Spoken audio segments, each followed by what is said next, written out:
Kembali lagi di channel Bercerita. Kali ini kita akan bercerita tentang kisah nyata yang ditulis oleh Ed Siskanovi yang berjudul Kampung Kubur. Pak Tommy adalah salah satu karyawan pabrik terkenal di kota Jember. Karena kesibukannya menjadi karyawan yang dipercaya di sana, Pak Tommy menjadi sibuk dan jarang sekali meluangkan waktu bersama keluarganya.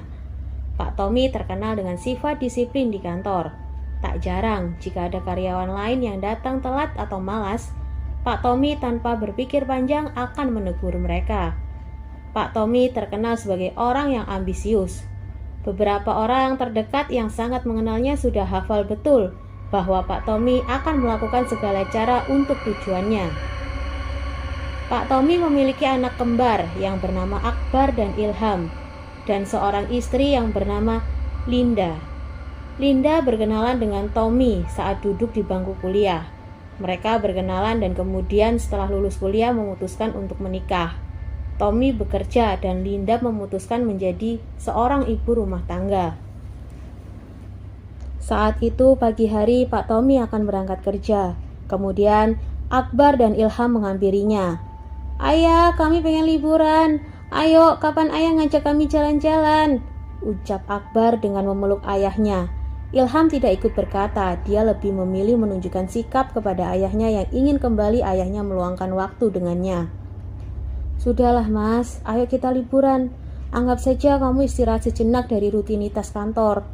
Masa mau kerja lagi, ucap Linda duduk di sampingnya. Tommy saat itu hanya memandang mereka dengan heran. Kemudian Tommy bersuara, "Baik, kita liburan. Tapi Sabtu Minggu saja, ayah nggak bisa kalau lebih dari itu. Sibuk, urusan kantor masih banyak," ucap Tommy. Tommy tanpa basa-basi langsung menghabiskan sarapannya dan berpamitan kepada mereka untuk berangkat. Di kantor, Pak Tommy seperti biasa, mengawasi semua pekerja dengan teliti. Siapa yang terlihat lengah dan tidak fokus dengan tugasnya, Pak Tommy tanpa basa-basi akan langsung menegurnya. "Bagas, kamu segera ke ruangan saya. Ada yang saya ingin bicarakan," tegas Tommy. Bagas yang saat itu menyapu kemudian berhenti dan cepat-cepat datang ke ruangan Pak Tommy. "Tok, tok, tok. Masuk." "Permisi Pak, ada perlu apa ya Pak saya dipanggil ke sini?" "Saya agak gugup Pak," ucap Bagas. Pak Tommy kemudian menyuruhnya untuk duduk dan memperhatikannya. Bagas terdiam. "Kemarin kamu membawa orang luar masuk ke pabrik tanpa konfirmasi kepada pihak pabrik terlebih dahulu. Bahkan Pak Yanto yang bertugas berjaga kemarin juga tidak tahu kamu membawa orang luar ke sini dan tadi malam komputer pabrik ada yang hilang dan beberapa benda lainnya. Pertanyaan saya, apa kamu tahu sesuatu tentang hal ini?" tegas Pak Tommy. Bagas yang saat itu gugup kemudian menjelaskan, "Anu Pak, saya memang kemarin membawa orang luar masuk ke pabrik. Namun untuk benda yang hilang tadi malam itu bukan kami Pak. Saya berani sumpah Pak. Kemarin saya membawa orang luar itu saudara saya sendiri Pak. Saya kemarin kurang enak badan dan saudara saya ingin mengambil barang belanjaan istri saya. Baju satu kodi. Bajunya lumayan tebal dan saya nggak kuat ngangkat, jadi saya minta bantuan saudara untuk mengambil. Karena saat itu mau minta tolong satpam, beliau tidak ada di tempat waktu itu," jelas Bagas. Pak Tommy hanya menghela nafas yang panjang. "Gas, kamu tahu kan peraturan di pabrik yang melarang orang luar masuk ke dalam. Kenapa kamu langgar?" tanya Pak Tommy. Bagas pun diam. "Saya hanya kasihan istri saya Pak. Banyak pesanan baju hari itu. Daripada lama menunggu saya pulang kerja, mending saya suruh saudara saya ke sini Pak, biar bajunya cepat terjual," jelas Bagas. Pak Tommy yang saat itu sudah tidak bisa mendengarkan perkataan Bagas lagi akhirnya memecat Bagas dan tidak memberinya uang pesangon. "Kamu sekarang saya pecat. Karena kamu melanggar peraturan pabrik, jadi kamu dipecat tanpa uang pesangon," tegas Tommy. Akhirnya Bagas pulang saat itu dengan mata yang berkucuran air mata. Kala ingat anak istrinya yang menunggu di rumah. Jam kerja telah usai. Esok hari adalah hari libur dan tugas Tommy untuk menepati janji kepada istri dan anak-anaknya. Kita berangkat nanti malam aja, biar sampai sana waktunya lebih panjang.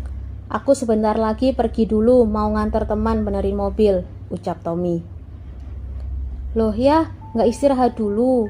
Kamu kalau gak istirahat nanti capek di jalan. Perjalanan jauh loh ya. Pikir dong tubuhmu itu ya. Kamu butuh istirahat sebentar aja, ucap Linda. Tommy hanya melihatnya dan mencium keningnya. Halah bun, sini Banyuwangi paling gak cuma berapa jam doang. Nanti kalau udah sampai di sana aku mau istirahat. Kalau sekarang nanggung, sayang dapet ceperan loh nganter ini. Hitung-hitung buat uang jajan di jalan, jelas Tommy. Pak Tommy kemudian beranjak pergi untuk mandi dan berangkat. Waktu berlalu, jam menunjukkan pukul 21.00. Namun Tommy belum pulang. Ma, ayah kok belum pulang sih? Ilham ngantuk, ma, suaranya lirih. Linda hanya memperhatikan jam berkali-kali, namun Tommy belum saja menunjukkan tanda-tanda untuk pulang. Sampai jam menunjukkan pukul 22.00. Kemudian terdengar suara klakson berbunyi. Tanda Tommy sudah pulang. Akbar dan Ilham kemudian berdiri dan tertawa senang kala melihat ayahnya sudah pulang. Ayah, kita jadi liburan kan? Kita jadi berangkat sebentar lagi kan ya? Ayah capek, aku mau bawakan minum ya. Tommy turun dari mobil dengan membawa makanan untuk dibawa pergi liburan. Ayo, kalian sudah siap-siap belum? Kita berangkat sebentar lagi, ucap Tommy tersenyum. Linda yang memperhatikan suaminya yakin bahwa Tommy butuh istirahat. Raut wajah Tommy tidak bisa berbohong. Tommy lelah. Wong cuma begini bun. Sudahlah, ayo cepat siap-siap. Kita segera berangkat, biar nyampe Ijen besok cepat istirahat di sana, ucap Tommy. Dia bersikukuh untuk melanjutkan perjalanan. Akhirnya mereka berangkat. Di perjalanan, Tommy hanya terdiam dan menghadap lurus ke depan. Linda saat itu memiliki firasat tidak nyaman. Dia mulai membuka pembicaraan dengan suaminya. Ayah yakin jalan terus. Perjalanannya lumayan jauh loh ya. Linda khawatir. Rupanya Tommy tidak menghiraukan perkataan istrinya. Dia seperti orang yang tak sadar dengan apa yang ada di sekelilingnya. Hingga Linda melihat suaminya mengedipkan mata dengan pelan. Tommy mulai mengantuk, dan beberapa saat kemudian Tommy tersadar kala dirinya melihat truk yang berada di depannya. Dia kemudian banting setir. Ya Allah, ayah, kita istirahat dulu aja daripada resiko di jalan. Ayo berhenti di depan, tegas Linda. Tommy hanya menghembuskan nafas yang panjang. Mereka kemudian berhenti sejenak di warung kopi sekitar daerah Garahan. Tommy memutuskan untuk makan karena Garahan terkenal dengan pecelnya dan warung di sana buka 24 jam. Tommy memutuskan untuk makan sejenak dan meminum kopi agar dirinya tidak mengantuk di jalan. Mereka makan. Mau kemana mas, mbak, malam-malam begini? Ucap ibu penjual pecel. Kami mau ke Ijen bu, liburan, ucap Linda.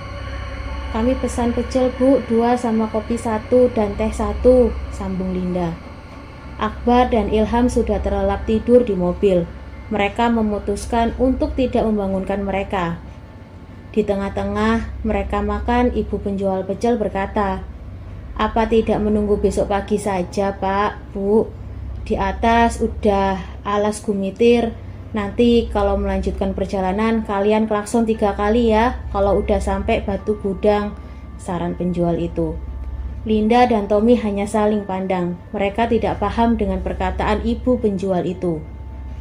Batu Gudang itu apa bu? Mohon maaf saya tidak paham maksud ibu, ucap Tommy.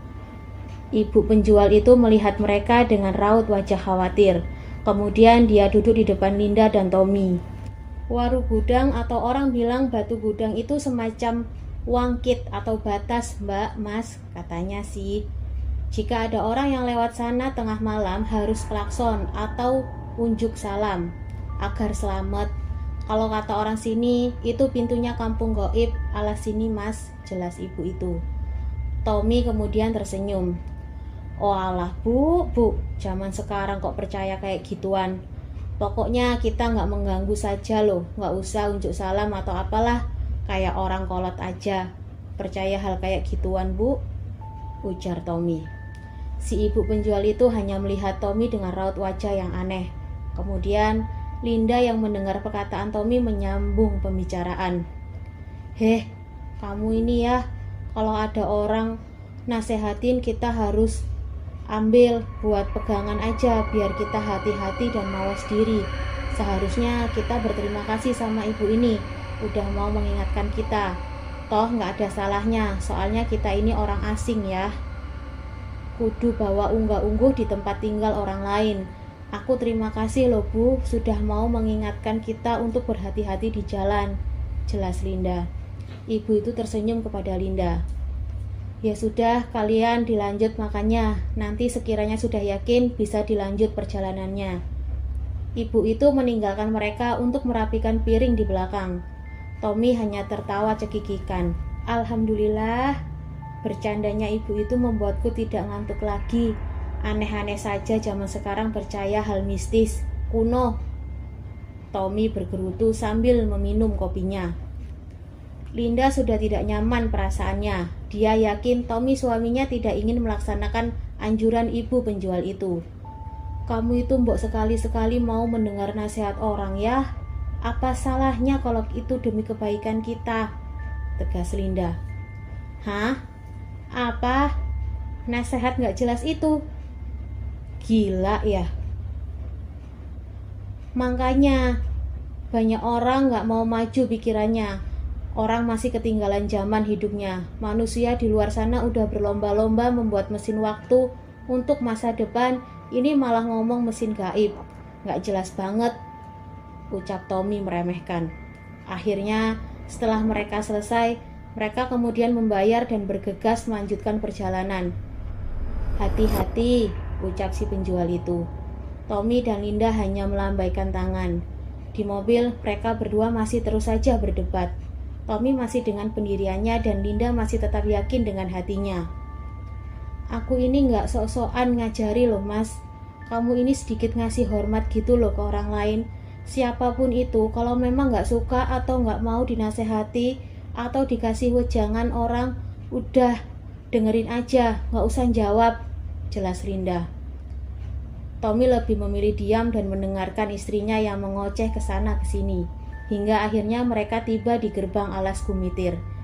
Jalanan tampak sepi dan tidak ada orang awe-awe, mengingat jam sudah menunjukkan tengah malam. Awe-awe artinya orang meminta di pinggir jalan dengan menggerakkan tangan.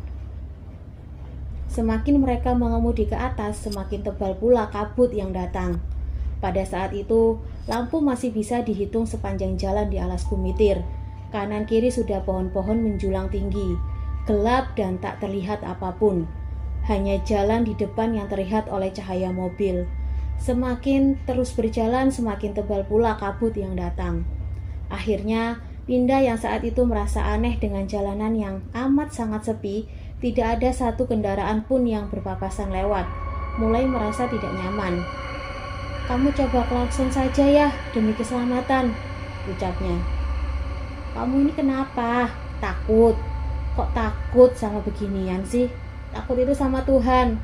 Tuhan yang mengatur semua yang ada loh. Dosa kamu, ucap Tommy. Linda hanya menghela nafas panjang. Entah mengapa setiap kali Linda ingin mengungkapkan kekhawatirannya hanya terbalas dengan argumen Tommy. Yang seperti itu hingga akhirnya Linda menatap kaca mobil yang berada di depannya. Nampak batu menjulang tinggi berjejer layaknya gapura pintu masuk. Batu itu terletak di kanan dan kiri jalan. Yah, ayo klakson ya 3 kali. Udah salam belum kamu? Assalamualaikum. Aduh, kamu ini apa sih? Jalan ya jalan, gak usah pakai ini itu. Tinggal salam aja gitu loh dalam hati. Apa susahnya sih pakai ngomong ginilah gitulah, ribet banget, ucap Tommy jengkel.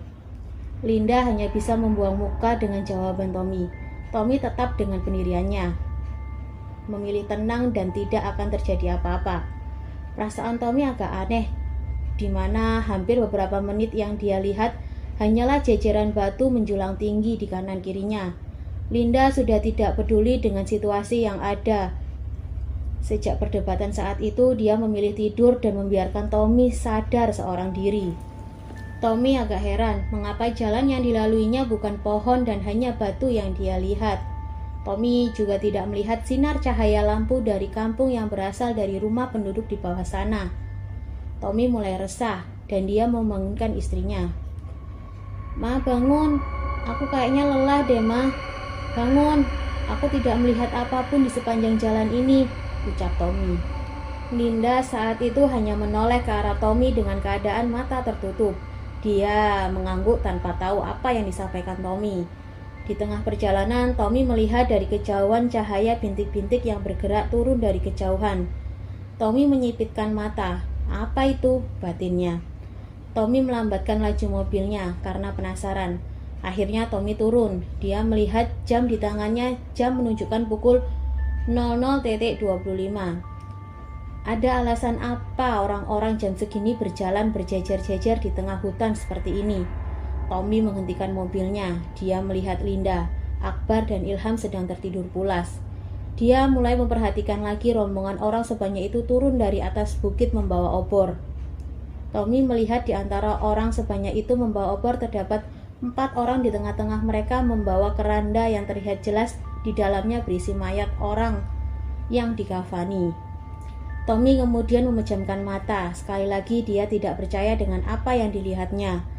Saat dia mulai membuka lagi matanya, alangkah terkejutnya dia melihat kanan kirinya adalah makam. Makam yang batu nisannya terbuat dari kayu. Tommy semakin bingung dengan situasi yang terjadi. Akhirnya dia membangunkan Linda. Linda kemudian terbangun. "Ada apa, Mas?" ucapnya. "Kita sepertinya tersesat," ucap Tommy lirih. Linda kaget bukan main, manakala ia melihat sekelilingnya adalah kuburan. "Loh, Mas, kita kemana? Kamu gak keliru jalan kan?" ucap Linda ketakutan. Tommy semakin bingung. "Aku juga bingung, tadi aku lihat rombongan orang, terus jadi begini. Ya Allah, aku serius gak salah arah, Ma. Aku tadi lewat jalan bener," tegas Tommy. Linda yang saat itu sudah berinang air mata terus berdoa. Semoga ada jalan keluar untuk dirinya dan keluarganya bisa selamat. "Jalan terus saja, Mas," ucap Linda. "Kamu ikuti saja jalan ini. Please, untuk sekarang percaya aku dan dengerin omonganku, Mas," sambungnya. Tommy melihat Linda. Ingin sekali rasanya menyesal karena tak mendengar perkataannya tadi. Tommy mengikuti nasihat Linda setelah terlambat dan mengetahui sendiri apa yang terjadi. Saat Tommy menyalakan mobil, tiba-tiba segerombolan burung gagak menerjang kaca mobilnya. Linda berteriak, "Ya Allah, aku mohon selamatkan kami. Saya mohon ampun ya Allah," teriak Linda. Tommy yang saat itu ikut terkejut dengan kedatangan gerombolan burung gagak. Kemudian tancap gas. Dia melajukan mobilnya sekencang-kencangnya, tanpa memperdulikan apa yang akan dia hadapi di depannya. "Yah, ayah pelan-pelan ya. Ayah, ya Allah." Tiba-tiba mobil mereka menabrak pohon beringin yang menjulang di tengah jalan. Kemudian terdengar suara iringan banyak orang yang mengantarkan jenazah. Mereka mengumandangkan La ilaha illallah bersama-sama yang mengiringi langkah kaki mereka. "Ma, kamu tidak apa-apa? Ada orang lewat, Ma. Apa perlu aku tanya mereka, Ma? Kita sedang berada di mana? Mungkin mereka bisa membantu," ucap Tommy polos. Istrinya yang masih syok dengan kejadian barusan hanya menangis dan melihat Tommy dengan memegang dadanya. Akbar dan Ilham bangun dan menjerit ketakutan kala mengetahui mobil dengan kencang menabrak pohon di depannya. Untung saja mobil yang mereka tumpangi hanya rusak di bagian depan. Mereka yang ada di dalam baik-baik saja. Hanya Tommy yang mengalami luka di dahinya akibat benturan yang sangat keras. "Ma, dengar perkataanku gak sih? Mumpung ada mereka," ucap Tommy kepada Linda. Linda saat itu masih syok dan tidak mendengar perkataan Tommy. Malangnya Tommy belum sesadar itu apa yang sedang dialaminya. Entah karena kepolosannya dia tidak menyadari rombongan itu muncul dengan anehnya. Tommy masih dengan pikirannya bahwa dia tersesat. "Kalian di sini dulu ya, ayah turun." Tommy turun dari mobil. Ketika rombongan mengantar jenazah itu berjalan, Tommy mulai menghadangnya. "Ngapunten Bapak, saya Tommy, mohon maaf mengganggu sebentar. Ini saya sepertinya tersesat Pak, mungkin saya boleh bertanya sebentar." "Mohon maaf sebelumnya," ucap Tommy pelan. Rombongan itu berjumlah kurang lebih 100 orang. Sikap mereka yang aneh dan hening membuat bulu kuduk Tommy berdiri. "Pak, ngapunten," sambut Tommy. Tidak ada yang menjawab, mereka tetap diam dan terlihat kaku. Tommy semakin bingung dan takut. Kemudian seorang laki-laki yang berambut panjang berjalan dari tengah-tengah rombongan itu. Dia memakai sarung berwarna hitam. Dia tinggi dan bola matanya sedikit besar. Terdengar suara dari laki-laki itu. "Sing reksa ora trimo, sing reksa nompi sukmo, sing reksa golek dino, sing reksa wani ngelingno, sing reksa nampa mala, sing reksa ngekeki celaka, sing reksa madang nurupa, sing reksa nyelametno dunya." Yang memiliki arti yang berkehendak tidak terima, yang berkehendak menerima arwah, yang berkehendak mencari hari, yang berkehendak berani mengingatkan, yang berkehendak menerima masalah, yang berkehendak memberi musibah, yang berkehendak memperlihatkan wujud, yang berkehendak menyelamatkan dunia, ucap laki-laki itu. Tommy terkejut saat laki-laki itu tersenyum ke arahnya. Bukan senyum biasa yang dia dapat, namun senyum dengan bibir yang melebar semakin melebar. Kemudian rahangnya patah begitu saja. Tommy berlari kemudian ke arah mobil. "Astaghfirullahaladzim," serunya dalam hati. Tommy masuk ke dalam mobil. "Mah, oke, begini mah. Aku udah gak bisa berpikir jernih sekarang. Bingung mau ngapain ini. Ya Allah," ucapnya bingung. Tommy hanya bisa duduk dengan celingukan. Dia melihat keluar kaca dan berkata kepada Linda apa yang dia alami baru tadi. Linda yang melihat suaminya bingung bukan main, segera memeluknya. "Ya Allah ya, aku yakin kita ini bukan sedang di dunia kita," jelas Linda. "Kita masuk ke alam mereka." Tommy dan Linda hanya terdiam. Dia bingung mau melakukan apa lagi selain pasrah dan berserah diri kepada Yang Maha Kuasa. Hingga akhirnya suara rombongan itu terdengar lagi. Mereka melanjutkan perjalanan mereka. Tommy dan Linda memandangi rombongan itu berjalan di seberang mereka. Seketika laki-laki berambut panjang tadi mengedor-ngedor pintu sebelah Linda dan mendekatkan matanya untuk melihat mereka di dalam. Linda menjerit disusul Akbar dan Ilham. Terdengar perkataannya, "Tutno wong iku, cek oleh dalan," yang artinya ikuti orang-orang itu biar mendapat jalan. Tommy kemudian menutup matanya seraya istighfar berkali-kali. Kemudian Tommy melihat sekelilingnya. Laki-laki itu menghilang begitu saja. Linda juga menyadari bahwa sekejap laki-laki itu menghilang. "Kemana laki-laki itu? Ya Allah ya Robbi, aku berlindung kepadamu," ucap Linda. Tommy menghela nafas panjang dan mencoba untuk tenang. Dia berpikir, mungkin jika dia mulai tenang dan memahami apa yang sedang dia hadapi saat ini, mungkin keajaiban akan terjadi. Beberapa kemudian Linda menutup matanya dengan kedua tangannya. Disusul Tommy yang menutup wajahnya di atas setir mobil. Mereka menghentikan perjalanan mereka sepanjang jalan yang mereka lewati hanyalah kuburan. Akbar dan Ilham saling berpelukan dan menangis terseduh-seduh hingga akhirnya kemudian mereka tertidur. Alangkah terkejutnya mereka kala mendengar suara azan berkumandang. Kepala Linda dan Tommy seketika pusing. Linda dan Tommy terbangun dan mendapati dirinya telah mengalami kecelakaan dan masuk jurang. Terdengar riuh orang-orang dari belakangnya. Tommy juga tersadar dan pusing sekali kepalanya. Dia melihat Linda juga terbangun dan secepat mungkin melihat kondisi Akbar dan Ilham. Akbar dan Ilham sudah tidak ada di belakang kursi mobil. Kemudian terdengar ketukan seseorang yang berada di luar jendela. "Tok tok tok, bisa dengar suara saya? Halo, kalian bisa mendengar suara saya?" ucap laki-laki di luar itu. Tommy dengan berat menggerakkan tubuhnya kemudian membalas ketukan laki-laki itu. Terdengar teriakan laki-laki itu. "Woi, korban si urip, alhamdulillah selamat kabeh." Yang artinya, "Woi, korban masih hidup, alhamdulillah selamat semua." Tommy dan Linda kemudian pelan-pelan sadar dan diangkat oleh tim relawan yang saat itu menolong mereka. "Duh Gusti, selamat temenan wong-wong iku, untung gak mati. Lah sakmene suwene loh," ucap warga sekitar yang melihat. Yang artinya, "Ya Tuhan, benar selamat mereka, untung tidak mati. Sudah selama ini loh." Tommy dan Linda mengalami kecelakaan dikarenakan kabut yang tebal di Watu Gudang. Kecelakaan itu terjadi pada jam 00.24. Mobil terperosok ke dalam jurang dan mereka ditemukan pada jam 04.55. Ternyata tak hanya Tommy dan Linda saja yang mengalami hal serupa. Beberapa kecelakaan yang terjadi juga mengalami hal yang sama. Untuk itu, dimanapun kita berada selalu patuhi aturan dan jaga sopan santun. Karena alam bukan hanya tempat singgah kita saja, namun alam juga menyediakan tempat bagi semua ciptaan Tuhan, tak terkecuali mereka yang tak kasat mata. Jangan lupa like, komen, dan subscribe untuk mengetahui cerita-cerita selanjutnya. Terima kasih.